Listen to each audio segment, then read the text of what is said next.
Ya, assalamualaikum warahmatullahi wabarakatuh. Anakku siswa kelas 6 yang Bapak banggakan dan Bapak cintai.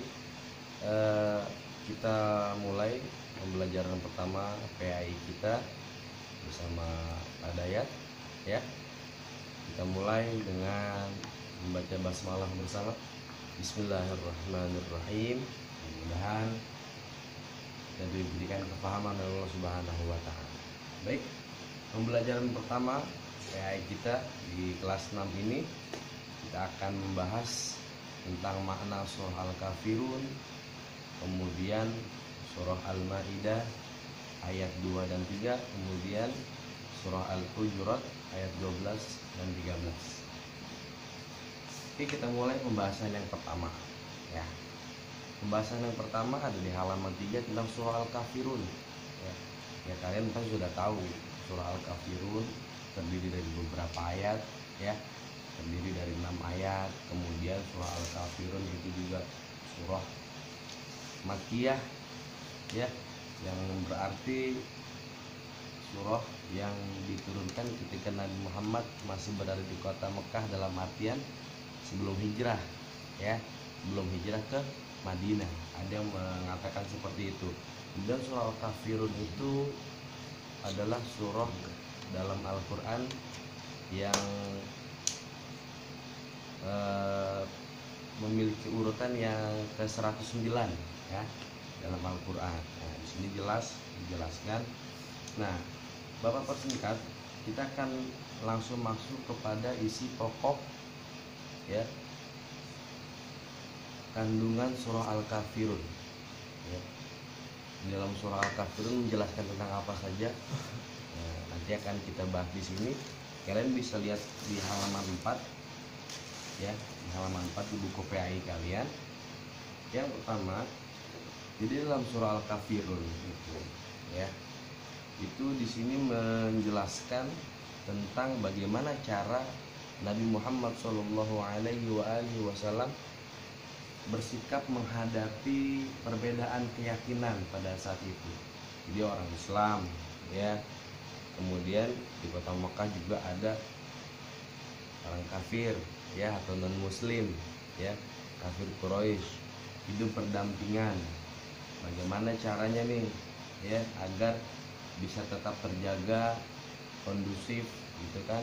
Nah, ini Nabi Muhammad SAW mengajarkan kita bagaimana tata cara untuk menghadapi perbedaan keyakinan beragama pada saat itu, dan bisa diterapkan juga pada kehidupan kita saat ini ya. Nah, Nabi Muhammad SAW saat menghadapi kafir Quraisy tuh ya, Nabi Muhammad mengajarkan kebenaran Islam ya, mengajarkan kebenaran Islam. Kemudian Nabi Muhammad menyampaikan dakwahnya dengan lemah lembut, menyikapi perbedaan dengan lemah lembut, tidak dengan kekerasan ya. Kalau misalnya ada perbedaan ya, kita sikapi dengan baik, walaupun terkadang kafir Quraisy itu selalu memancing-mancing amarah umat Islam pada saat itu. Tapi Nabi Muhammad SAW berhasil meredam kemarahan umat Islam tersebut. Dan akhirnya Islam dapat bertahan ya, bahkan lebih banyak mengikutnya pada saat itu. Nah, Bapak pernah baca ya di kitab tarikh, kalau kalian masih ingat, di Khulasatul Nurul Yakin kelas 4. Jadi ketika kafir Quraisy ya gagal untuk menghadang dakwah Nabi Muhammad SAW untuk yang kesekian kalinya, akhirnya nih kafir Quraisy ini melakukan negosiasi. Negosiasi tahu nggak? Negosiasi itu tawar menawar. Gimana nih Muhammad, mau nggak kamu menyembah Tuhan kami berhala pada pagi hari, ntar sorenya kami menyembah Tuhanmu. Begitu juga sebaliknya, engkau pada sore hari menyembah Tuhanmu, ntar pagi hari ikut juga menyembah Tuhan kami berhala. Dan akhirnya ayat nih atau surah Al-Kafirun itu turun pada saat negosiasi itu berlangsung Allah Subhanahu wa taala langsung menurunkan ayat ya melalui malaikat Jibril kepada Nabi Muhammad SAW, ya kan, ya ayyuhal kafirun la a'budu ma ta'budu, wahai orang-orang kafir, la a'budu ma ta'budu, kalian tidak akan sekali-sekali menyembah apa yang aku sembah, ya, dan aku tidak akan sekali-sekali menyembah apa yang kau sembah. Jadi nggak bisa, ya, masing-masing aja kan ditutup dengan lakum dinukum waliyadi. Nggak bisa kita sehari menyembah berhala, besok menyembah Allah. Orang non muslim sehari menyembah Allah, besok menyembah berhala. Jadi nggak bisa, gitu ya. Itu surah Al-Kafirun, sebabun nuzulnya seperti itu, ya. Jadi dalam surah Al-Kafirun dapat disampaikan di sini mengajarkan kita tentang toleransi beragama. Sebenarnya intinya itu. Kalau misalnya tetangga kita, teman kita berbeda agama dengan kita, berbeda keyakinan dengan kita, bagaimana cara menyikapinya? Ya udah, lakum dinukum waliyadi, ya masing-masing aja. Kita kan nggak bisa memaksakan seorang untuk masuk ke agama kita, ya. Dalam surah Al-Baqarah itu la ikraha fiddin, qad tabayyana rusydu minal ghayy. Kita nggak boleh maksa-maksa orang untuk berkeyakinan sama seperti kita, karena udah diatur oleh Allah Subhanahu wa taala, ya. Jadi kalau kita mengalami hal-hal seperti itu, teman kita berbeda agama dengan kita, berbeda keyakinan sama kita, berbeda pendapat dengan kita harus sikapi dengan toleransi, dengan baik. Kita jangan sampai timbul perpecahan di antara kita. Jadi kalau misalnya toleransi kita kedepankan, kita akan hidup rukun. Nggak ada tuh ribut-ribut, nggak ada tuh bertengkar, pertumpahan darah, nggak bakal ada, ya, kalau kita saling menjaga kerukunan antar umat beragama. Nah, kemudian toleransi itu juga dibagi dalam dua bentuk, ya. Di bawah tuh di halaman 5 ada yang pertama, toleransi sesama agama, yaitu toleransi yang dibolehkan baik dalam segi ibadah atau muamalah, ya. Beda-beda muamalah, ibadah, asal rujukannya sama, asal dasarnya jelas, itu dibolehkan. Jangan jadi ribut, jangan, ya.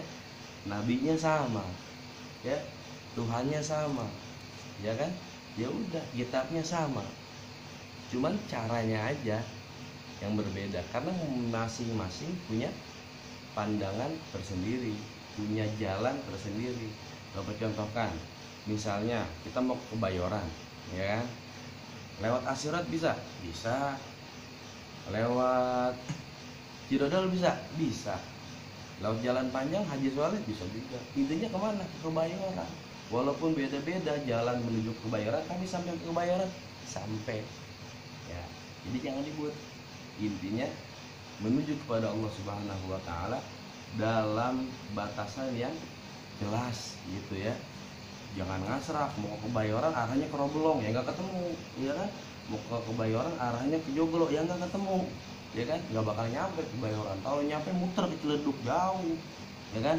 Nah itu. Yang kedua, toleransi antar umat beragama, ya. Dibolehkan dalam bermuamalah, berdagang boleh, ya, bermasyarakat boleh, tapi nggak bisa dalam ibadah, ya. Kalau ibadah ganti-gantian, besok saya ibadahnya kayak kamu, ya, kayak orang non muslim, besok saya muslim lagi ibadahnya, sholat, besok saya nggak sholat, ya nggak bisa dicampur, ya. Kemudian kita lanjut ke surah Al-Maidah ayat 2 dan 3. Dalam surah Al-Maidah ayat 2 dan 3 ini, ya, dijelaskan di Al-Maidah ayat 2, ya, bahwasanya agama kita, agama Islam, ya, sebenarnya membolehkan. Kita boleh berhak marah misalnya, ya, dan tidak suka terhadap suatu apapun, tapi tidak dikehendaki untuk berbuat aniaya atau kekerasan atas kemarahan kita. Nggak boleh.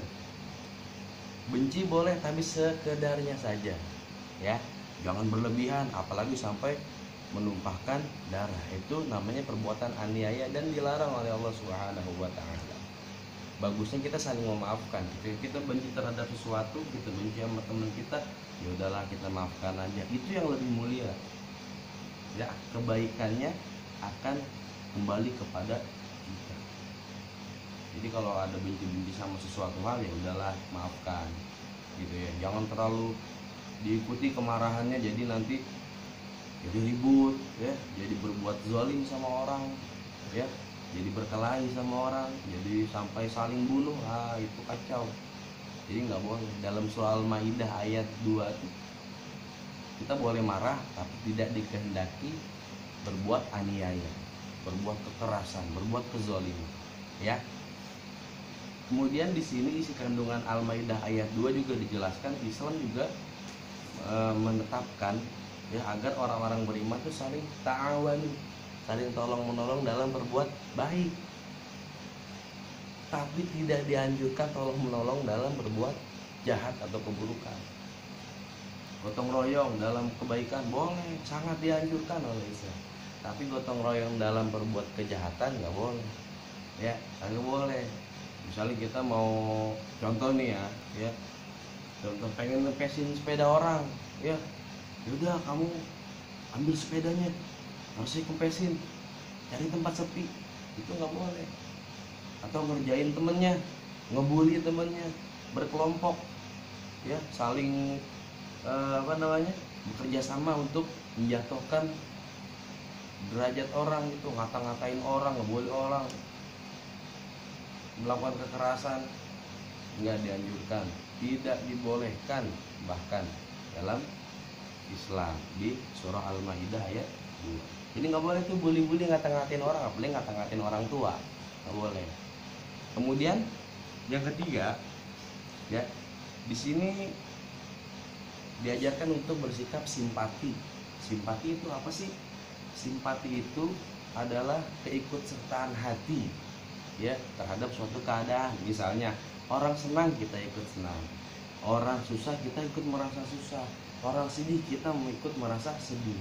Jangan ketika orang senang kita kesel, orang sedih kita ketawa. Itu nggak boleh. Itu namanya tidak memiliki sikap simpati. Jadi nggak boleh begitu. Kalau teman senang kita harus senang juga.